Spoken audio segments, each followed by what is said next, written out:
নমস্কার বন্ধুরা, আমি মনি রান্নাবাটিতে আবারও আপনাদের সবাইকে স্বাগত জানাই। চলে এসেছি আজকে মাছের ডিম দিয়ে তৈরি লাউয়ের ঘন্টর রেসিপি নিয়ে। রেসিপিটা কিন্তু আমি একটু অন্যরকমভাবে তৈরি করেছি, আর এটা কিন্তু গরম ভাতের সাথে খেতে অসাধারণ হয়।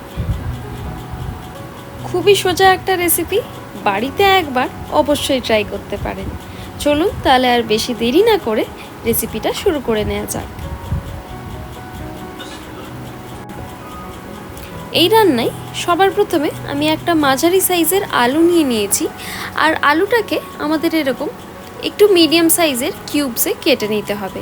খুব ছোট বা খুব বড় সাইজের কিউব কিন্তু আমি কাট করব না। আর বলে রাখি, এই রান্নাটা কিন্তু আমি মোট 5 থেকে 6 জনকে সার্ভ করবার মতো তৈরি করে নেব। আলুটা কেটে নিয়ে আমি একটু জলের মধ্যে এটা ফেলে রাখলাম, না হলে আলু কালো হয়ে যায়। এবার লাউয়ের খোসাটা আমি ঠিক এইভাবে ছাড়িয়ে নেব। তবে আমি এখানে গোটা লাউটা ব্যবহার করলাম না, সামান্য একটু লাউ আমি রেখে দিয়েছি। এই লাউয়ের খোসা দিয়ে কিন্তু খুবই অসাধারণ লাউয়ের ভাজা বা লাউয়ের খোসা বাটা করা যায়, খেতে কিন্তু গরম ভাতের সাথে অসাধারণ হয়। এবার লাউটাকে এভাবে কুচিয়ে নেব। যতটা ফাইন চপ করতে পারবেন তত কিন্তু এটা ভালো হয়। লাউটা খুবই কচি, তাই জন্য আমি বীজ কিছু বাদ দিচ্ছি না। দেখতেই পাচ্ছেন কি সুন্দর আমি ফাইনলি চপ করে নিচ্ছি এটাকে। আর চপ হয়ে গেলে আমি এটাকে সাইডে একটা পাত্রে রেখে নিলাম। এবার মাছের ডিমটাকে ম্যারিনেট করে নেব। সামান্য একটু নুন আর হলুদ দিয়ে আমি মাছের ডিমটা হাতের সাহায্যে ভালো করে চটকে চটকে একটু ম্যারিনেট করে নেব। বলে রাখি, মাছের ডিম যেহেতু ফ্রিজে রাখা হয়, তাই জন্য ফ্রিজে রাখার ফলে কিন্তু এরকম একটু কালো হয়ে যায়। তবে যদি টাটকা মাছের ডিম ব্যবহার করেন তাহলে কিন্তু রঙটা ঠিক এতটা কালো হবে না, তবে রান্নায় বা টেস্টে কিন্তু কোনো তফাৎ হবে না। এবার ওভেনেতে কড়া বসিয়ে দিয়ে দিলাম প্রায় 4 টেবিল স্পুনের মতো সর্ষের তেল, আর তেলটা ভালো মতো গরম করে নিতে হবে। তেল কিন্তু খুব ভালো মতো গরম হতে হবে। দেখতেই পাচ্ছেন এই পর্যায়ে তেল কিন্তু খুব ভালো মতো গরম হয়ে গেছে, তেলের থেকে ধোঁয়া ছাড়ছে। এবার এর মধ্যে আমরা দেব ম্যারিনেট করে রাখা মাছের ডিমটা। আমি একটু মোটা মোটা বড় বড় করে কিন্তু এখানে মাছের ডিমটা এরকম বড়ার শেপে করে আমি দিয়ে নেব। দেখতেই পাচ্ছেন আমি মোট 3টে বড় বড় বড়া করে নিয়েছি।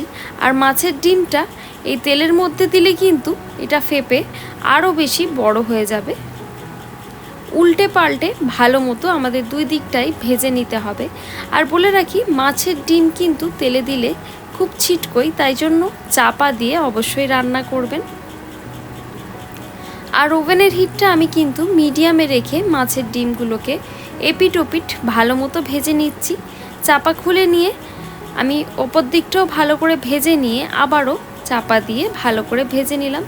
এবার যখন সবকটা মাছের ডিম ভালো মতো ভাজা হয়ে গেছে, আমি তুলে এইগুলোকে সাইডে রেখে নিলাম। আর এবার সেই মাছের ডিম ভাজা তেলেই আমি দিয়ে দিলাম কেটে রাখা আলুগুলো। আর আলুটা দেওয়ার পর মিডিয়াম হিটে আমাদের এটাকে একটু গোল্ডেন করে ভেজে নিতে হবে। প্রায় 4 থেকে 5 মিনিট সময় ধরে আমি আলুটাকে একটু নাড়াচাড়া করে গায়ে যাতে একটা সুন্দর গোল্ডেন কালার চলে আসে ততক্ষণ অবধি আলুগুলোকে ভেজে নিচ্ছি।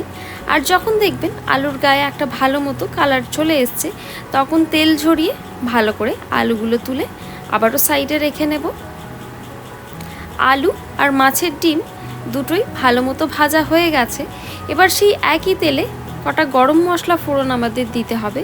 দিলাম 3 থেকে 4টে এলাচ, দেব কটা লবঙ্গ, আর তার সাথে দিলাম দারচিনির টুকরো। এবার এই গোটা গরম মশলাটাকে সামান্য একটু তেলের মধ্যে নাড়াচাড়া করে নেব, যাতে গরম মশলার ভালো গন্ধটা তেলে চলে আসে। আর এবার সেই একটা বড় সাইজের পেঁয়াজ, যেটা আমি স্লাইসে কেটে রেখেছিলাম, সেই পেঁয়াজটা আমি এর মধ্যে দিয়ে দেব। আর দেখতেই পাচ্ছেন আমি কিন্তু ভালো মতো কুঁচো করে স্লাইসে কেটে নিয়েছি। এবার তেলে দেবার পর মিডিয়াম হিট অয়েলেতে আমাদের একটু নাড়াচাড়া করে নিতে হবে। লাইট গোল্ডেন ব্রাউন হওয়া অবধি আমরা পেঁয়াজটাকে ভালো মতো ভেজে নেব। আর যখন দেখবেন পেঁয়াজে একটা ভালো কালার এসে গেছে, তখন এর মধ্যে আমি অ্যাড করছি আদা রসুনের পেস্ট। আদা রসুনের পেস্টটা দেওয়ার পর আবারও মশলাটাকে ভালো মতো কষিয়ে নেব। বলে রাখি, এই পর্যায়ে কিন্তু পেঁয়াজটা খুব বেশি ব্রাউন করে ভাজবার দরকার নেই, পেঁয়াজে জাস্ট একটা গোলাপি কালার আসলেই হবে। আদা রসুন বাটাটাকে আবারও একটু ভালো করে কষিয়ে নিতে হবে।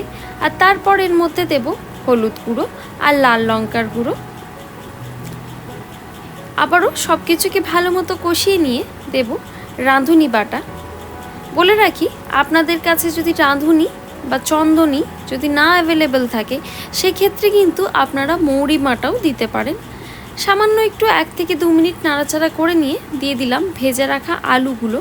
আর আলুটাকে মশলার সাথে ভালো মতো আবারও একটু কষিয়ে নিয়ে দিয়ে দেব কুচিয়ে রাখা লাউটা। পুরো লাউটাই আমি এখানে অ্যাড করে দিলাম। আর লাউ খুবই তাড়াতাড়ি সেদ্ধ হয়ে যাবে, আর লাউয়ের থেকে খুব ভালো পরিমাণে জল বেরোবে। তাই জন্য কিন্তু আমি এই রান্নায় জলের ব্যবহার একদমই করব না। লাউটা দিয়ে সামান্য একটু নাড়াচাড়া করে নিয়ে দিয়ে দিলাম পরিমাণ মতো নুন। আর নুনটা দিয়ে আবারও ভালো মতো একটু নাড়াচাড়া করে নিতে হবে। এবার চাপা দিয়ে লো টু মিডিয়াম হিটে আমরা এটাকে রান্না করব। দেখবেন লাউয়ের থেকে খুব ভালো পরিমাণে জল বেরোবে।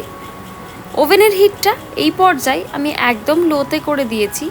লোতে করার ফলে লাউ ভালো মতো সেদ্ধ হয়ে যাবে, আর লাউয়ের থেকে যে জলটা বেরোবে তাতে করেই এই রান্নাটা পুরো কমপ্লিট হয়ে যাবে।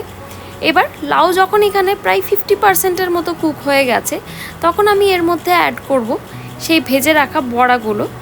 তবে এইভাবে আমাদের বড়াগুলোকে হাতের সাহায্যে ঠিক এইভাবে গুঁড়ো করে দিতে হবে। গোটা গোটা বড়াগুলো আমরা এর মধ্যে অ্যাড করব না, নাহলে কিন্তু টেস্টটা ঠিক ভালো মতো হবে না। এবার বড়াগুলো দেবার পর সব কিছুকে আবারও ভালো করে মিক্স করে নেব। এই পর্যায়ে বড়া অ্যাড করলে কি হবে, লাউয়ের থেকে যে জলটা রিলিজ হবে সেই জলটা এই বড়াগুলো সোক করে নেবে, আর টেস্টটা কিন্তু অসাধারণ হবে। এই পর্যায়ে অ্যাড করব সামান্য একটু চিনি। চিনিটা দিলে টেস্টটা একটু ব্যালেন্স হয়ে যাবে। চিনিটা দেওয়ার পর সব কিছুকে আবারও ভালো করে নাড়াচাড়া করে নেব। আর এই পর্যায়ে কিন্তু মোটামুটি লাউ ভালো মতো সেদ্ধ হয়ে গেছে। লাউ খুবই তাড়াতাড়ি সেদ্ধ হয়ে যায়। আর এবার এর মধ্যে অ্যাড করলাম সর্ষে বাটা। সর্ষে বাটাটা লাস্টে অ্যাড করলে কি হবে, সর্ষের একটা কাঁচা গন্ধ খুবই ভালো লাগে এই রান্নায়। আর তাহলেই কিন্তু আমাদের এই মাছের ডিম দিয়ে লাউয়ের ঘন্ট সার্ভ করবার জন্য একদম রেডি। আশা করছি আপনাদের আজকের আমার এই রেসিপি ভালো লেগে থাকবে। ভালো লেগে থাকলে লাইক, শেয়ার, সাবস্ক্রাইব করবেন। দেখা হবে আবারও একটা নতুন রেসিপি নিয়ে। ততক্ষণের জন্য ধন্যবাদ। Happy cooking.